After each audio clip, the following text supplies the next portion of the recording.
The 16-year-old is now charged with murdering 5 people as well as cutting off the thumb of one of the victims in a mass shooting in East St. Louis. All 5 of those killed from the same family. People, please, train up your children. I know they've been trained good, but a lot of times they get influenced by other children or whatever the case may be.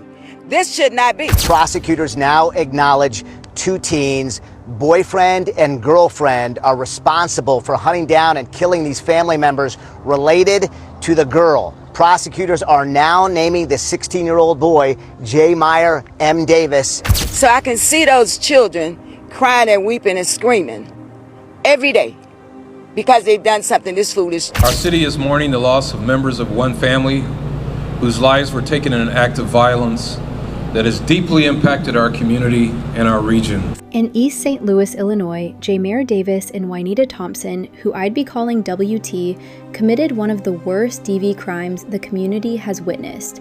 They shot 7 people and killed 5 of them. And these people were family members of WT, Jameer Davis's girlfriend. They plotted the killings on Instagram before executing their plans. The 15-year-old female suspect arrested along with her 16-year-old boyfriend, both accused of shooting 7 of the girl's family members, killing 5 of them. The victims span 3 generations: Patricia May, 74 years old, Cherie May, 49 years old, Devin May, 24 years old, the father of a 1-year-old girl, and siblings 21-year-old Quentin and 25-year-old Shania Thompson. The murders spanning across East St. Louis and 3 different crime scenes: the Samuel Gompers complex, 39th and Summit, and Jones Park. Loved ones say the teen female suspect is responsible for killing her own family, including her own brother and sister. On July 5th, 2026, Sherry May, WT's aunt, was killed and was found inside a storage tote in a dumpster at the Gompers Homes complex. Prosecutors say Davis shot her at least 4 times, while his girlfriend WT shot and stabbed her an unspecified number of times. Shortly after, while the 2 teens were cleaning up after Sherry's killing, her cousin, Devin May, 24, walked in unexpectedly. Davis then shot Devin once in the head, killing him. Afterward, his girlfriend lured her own grandmother, Patricia May, 74, into the apartment while Davis hid in a closet, and Davis shot her. Patricia's body was later found to have been mutilated. Charging documents allege Davis cut off her right thumb to open her iPhone. My granny's someone so loved. She's so loved, and it just hurts to see that she was gone like this. It just really hurts so bad. Around this period, the body of Shania Thompson, 25, WT's sister, was found in the back of a stolen Chevy Traverse. Shell casings recovered from the homes and the park all matched a gun later traced by ATF to Tiffany Thompson, WT's mother, who reported it stolen on July 7th. On July 12, 2026, Quentin Thompson, 21, WT's brother, was shot and killed, and Tiffany Thompson was shot in the neck and survived. This happened at Jones Park, across from the Jackie Joyner Kersey Foundation.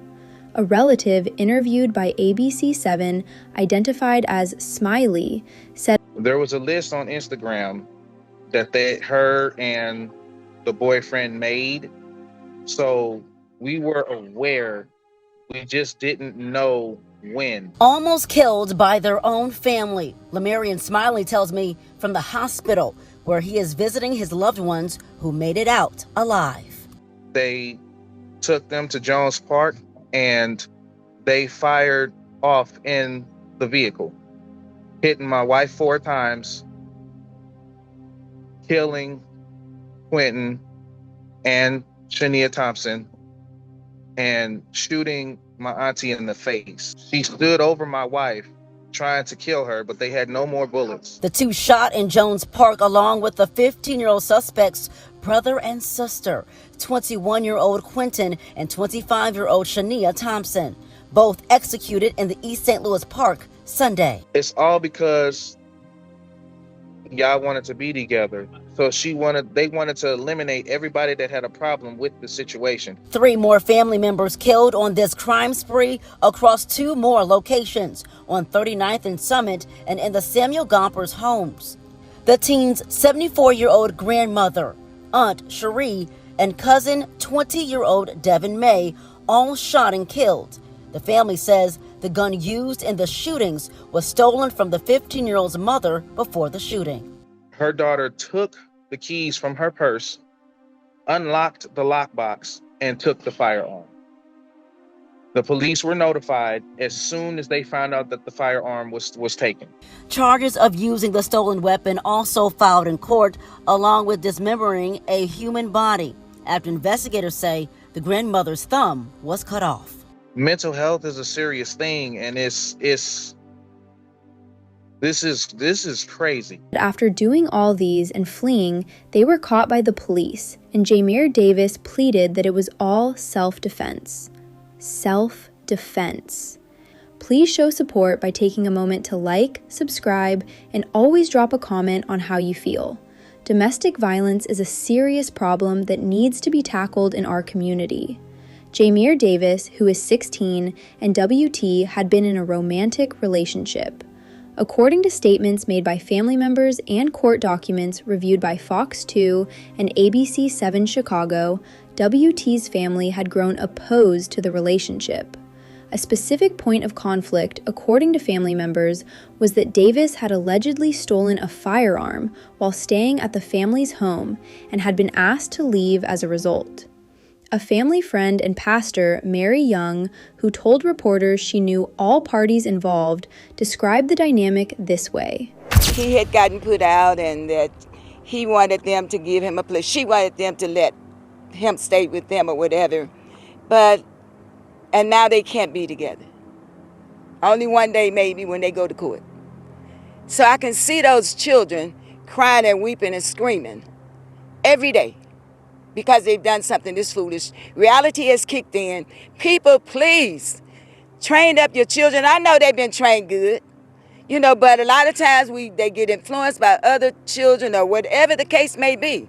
This should not be. Davis had been living with his girlfriend's family, but was put out after the gun incident. WT, according to Young, wanted her family to allow Davis to return and remain with them. A surviving family member identified in reports as Smiley, understood to be Tiffany Thompson's husband, addressed the motive publicly. Y'all wanted to be together. So they wanted to eliminate everybody that had a problem with the situation. Instagram direct messages between Davis and WT were obtained by investigators and read into the court record by Assistant State's Attorney Daniel Lewis. The messages include an exchange in which Davis's girlfriend, WT, wrote, "We about to kill my family." In a separate message, she wrote, "Babe, I'm finna lose my whole family for you." In another, she wrote to Davis, "I'll do it for me, but will you do it for we?" Davis's attorney has disputed the prosecution's account, stating that Davis was not the hunter, but rather the hunted, and asserting that his client acted in self-defense. That claim has not been adjudicated. One especially disturbing allegation in the case is that Davis is accused of cutting off Patricia May's right thumb after the shooting. Reporting says the thumb was later found in the center console of his vehicle and may have been used to access her phone. The shootings happened on July 12th across 3 locations in East St. Louis. One victim was killed at a home, 3 others were killed at the Samuel Gompers housing development, and another shooting happened at Jones Park, where 1 person died and 2 survived. Police said the suspects were arrested later that day after troopers stopped a vehicle in a state park. Illinois State Police and local prosecutors said the investigation began after human remains were found at the Samuel Gompers homes. From there, detectives connected the incidents at the other locations and tied them to the same group of victims and suspects. On July 14th, prosecutors charged the teens. Davis faced 12 felony counts in one report, including 5 counts of murder, attempted murder, aggravated battery, aggravated vehicular hijacking because they stole a ride which they used to flee the scene, dismembering a human body, and unlawful use of a stolen firearm. The 16-year-old was charged as an adult, while the 15-year-old girl WT's case started in juvenile court, with prosecutors later recommending that she be transferred to adult court, which I'm sure she'd be charged as an adult because this was all her. Court documents did not initially reveal a motive, but later local reporting said the 15-year-old girl's father told media that she was upset with family members and had plotted the attack with Davis, her boyfriend. Another report said family members believed the girl was angry about being homeschooled and about her family keeping her and Davis apart. That motive, however, was not presented as an official final finding. Prosecutors and police continued to describe the case as an ongoing investigation and did not publicly release a full explanation of why the shootings happened. As of the latest reporting, Davis remained jailed and had appeared in court on multiple charges. On July 15, 2026, St. Clair County Associate Judge Sarah Rice ordered Davis held pending further court action, describing the prosecution's account as a horrifying sequence of events. Davis appeared in court, handcuffed and visibly solemn. Prosecutors read aloud Instagram messages exchanged between the two teens beforehand, including the girl writing, "Babe, I'm finna lose my whole family for you," and, per the later hearing, lines discussing killing her family directly.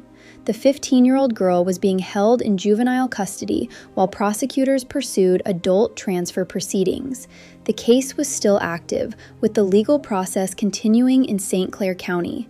Bond for Davis was denied, and a prayer vigil was held. Today, a St. Clair County judge denied bond for the 16-year-old accused of killing 5 people from the same family and injuring 2 others. Thanks so much for joining us. I'm Kelly Jackson. And I'm Mike Bush. The 16-year-old boy is being tried as an adult for the murders. Tonight, East St. Louis community leaders are calling for change. 5 on your side's Reagan DeTrolio joins us live at the House of Prayer to All Nations Church in Washington Park with what's happening there tonight. Well, Mike and Kelly, there's a prayer vigil happening right now. The pastor of this church says the recent mass shootings hit way too close to home. He says that some of the victims in the mass shootings attended this church for decades.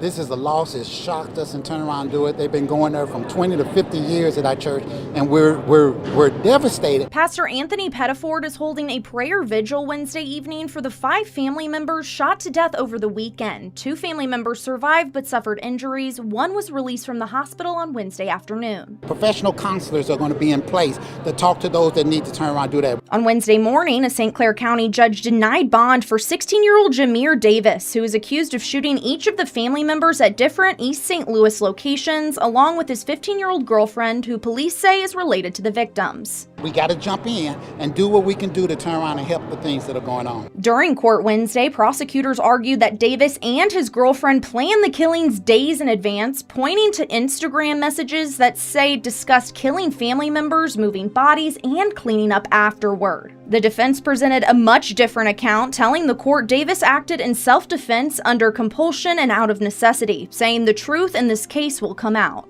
My phone started going off and ringing about the number of shootings and death toll started going up. East St. Louis Councilman Lavando Poli was one of the many community leaders who spoke at a press conference Wednesday afternoon, saying despite the recent tragedies, Illinois State Police have been working nonstop to reduce crime across the Metro East. They've gotten hundreds of guns and ammo off of the streets of East St. Louis. Our crime rate has went down the lowest it's been ever in 45 years. Davis is ordered to remain in a juvenile detention facility pending trial. Prosecutors hope to charge the 15-year-old girl as an adult as well. We need to stay together, stay connected, be there for anyone that turns around and needs it. Now, the prayer vigil started here just a few minutes ago. Anyone is welcome to come and attend. There's also free counseling services on site available as well. Family, friends, and a community coming together in mourning. This is a live picture from East St. Louis, where at this hour a vigil is starting to honor the 5 family members killed in recent days. Police say they were killed by one of their own and her boyfriend. Those suspects, just 15 and 16 years old. Tonight, we start with some of the new disturbing details coming out about this killing spree revealed during the 16-year-old's first court appearance today. In court, investigators read messages from 16-year-old Jameer Davis and his girlfriend, the 15-year-old female suspect in this. Over Instagram, investigators say both plotted the murder spree.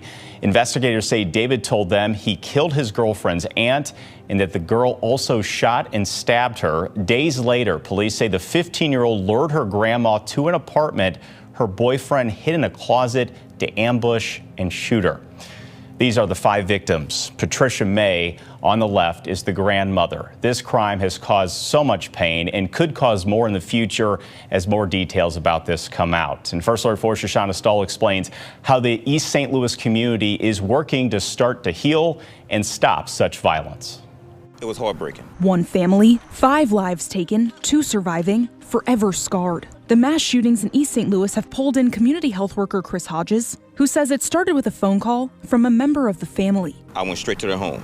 I went straight to their vehicles. I went straight to doing a face-to-face. It wasn't a call, I'm going to schedule you in or let me meet you then. No, I'm on my way right now.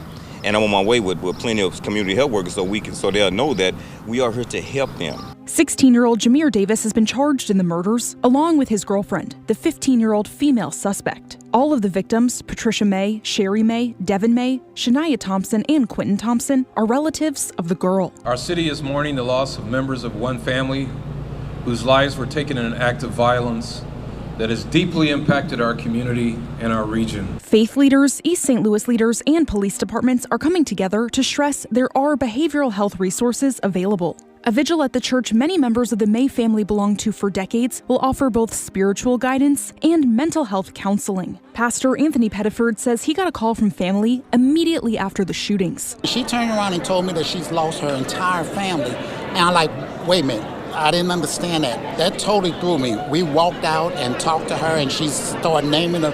And then when she started naming her, I was like, wait a minute, the one I know?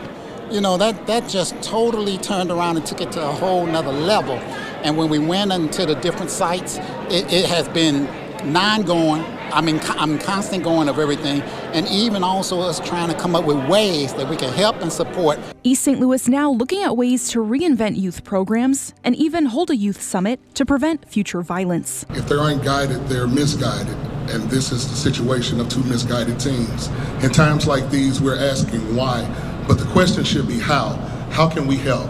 How can we prevent? How can we stop? Just like he said, we can't allow such violence in our community.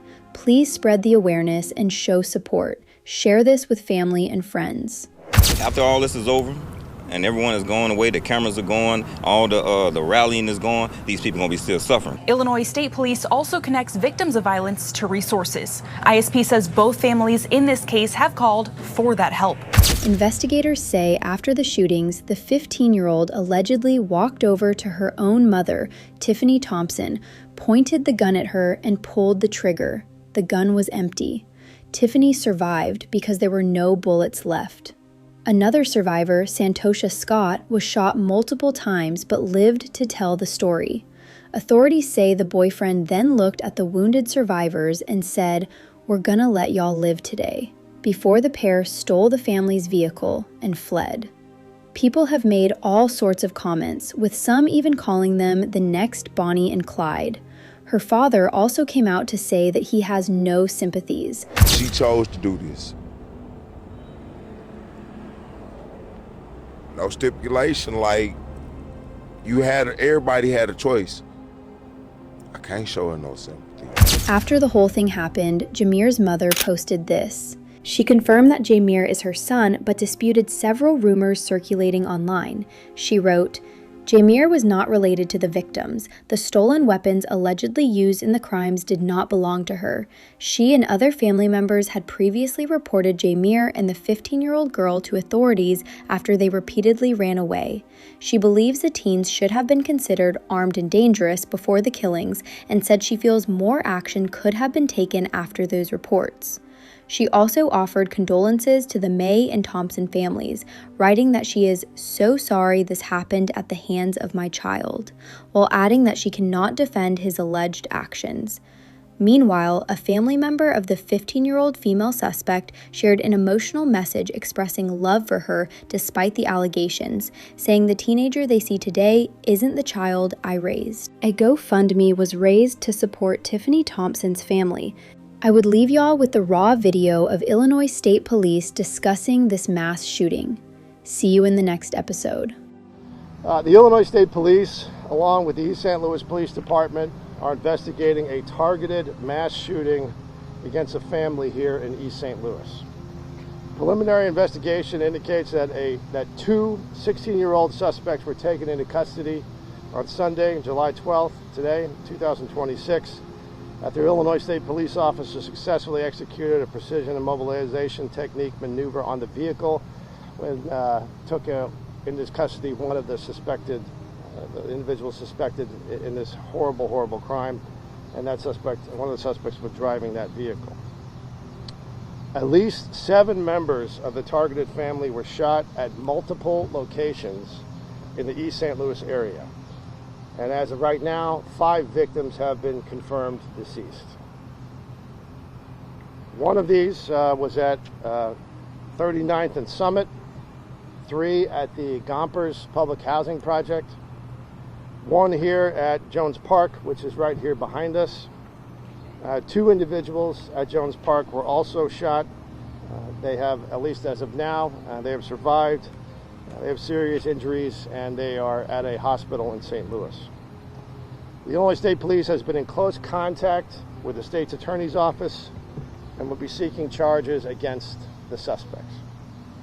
The investigation remains fluid, and remains active, and additional information will be released as it becomes available. Now, right now, there is no known threat to the public. I just want to be clear. This is not currently an active shooter situation. The suspects that were involved have been taken into custody, are in the custody of the Illinois State Police at this time. Let me just say this. This community, the community of East St. Louis, has worked very hard with the Illinois State Police, with our partners, and the City of East St. Louis Police, to reduce violence, to stop violence here in this community. They have come a long way, working together with law enforcement, working with our partners in the community. And I just want to say that these alleged acts of horrific violence, taking this number of lives here in this community, it's terrible, it's evil, but it will not keep this city down. The progress we have made will not be lost as a result of this terrible, terrible acts of violence that have occurred in this community today. So this is the City of Champions. I'm glad to have our partners with us from the City of East St. Louis. This will not deter this community from continuing to do the good work of keeping people safe so that they can have a brighter day here in this city. So with that, I'll take questions. Not sure much I can add at this point because, again, this is ongoing as we speak, this investigation in those 3 different crime scenes. And those are the names of the deceased. I will make sure that you have those. That is Cherie L. May. She has a date of birth of 10/11/76. Quentin L. Thompson, November 15th, 2004. Devin D. May, February 17th, 2002.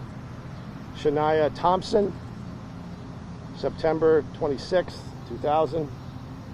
Patricia May, January 8th, 1952. So with that, I'll try to answer whatever questions I can. How do you think about the motive potentially for this? Not yet at this point.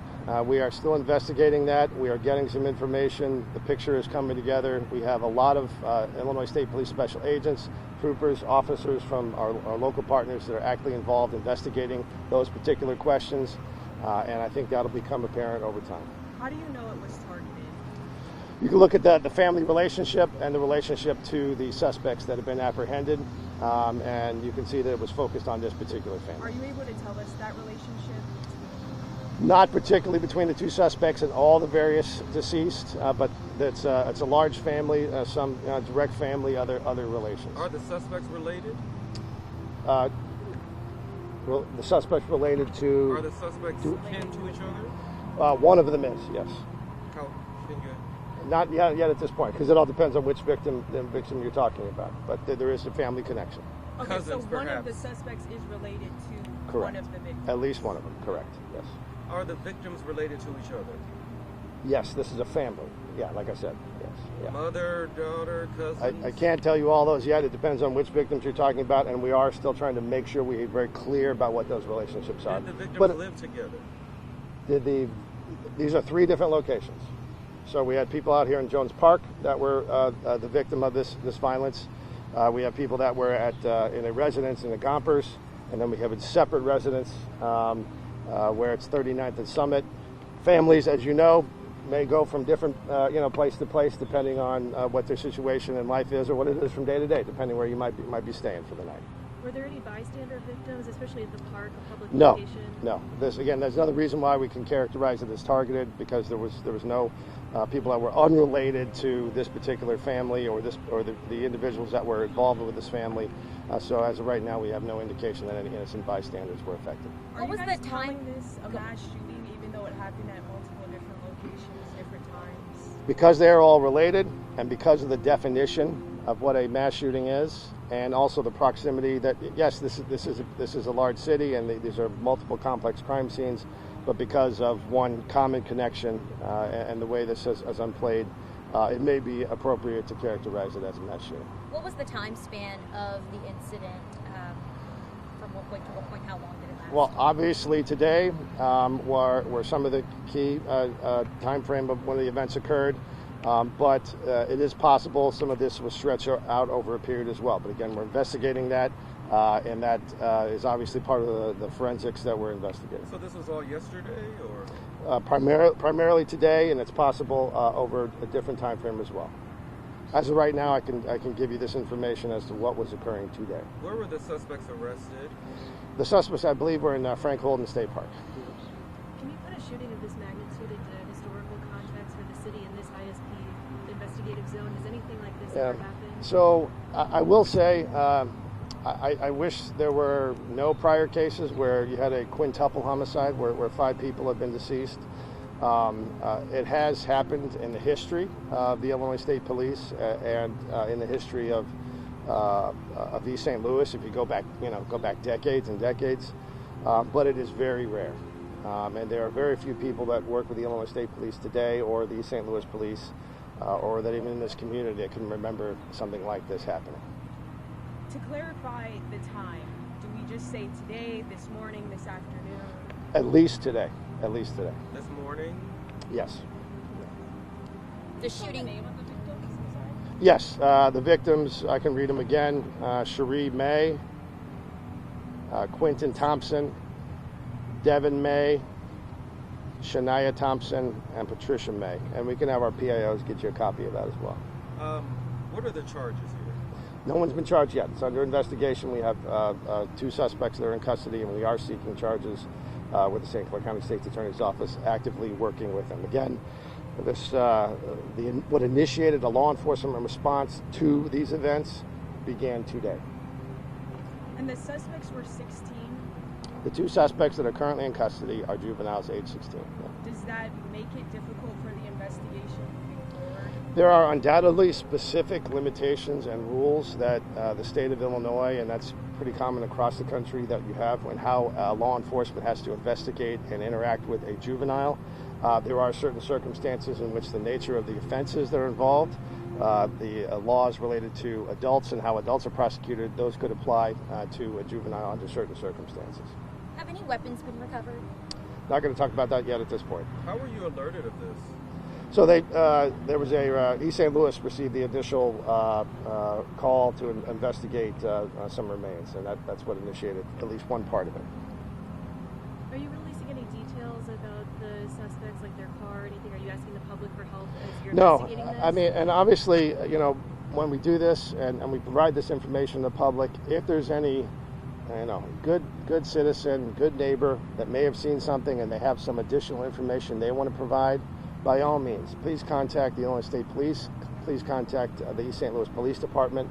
We don't have a specific request of the public in terms of looking for a particular vehicle. Again, the suspects that we are focused on at this point are in custody, and they were apprehended in a vehicle this morning. Were the parents of those 16-year-olds contacted?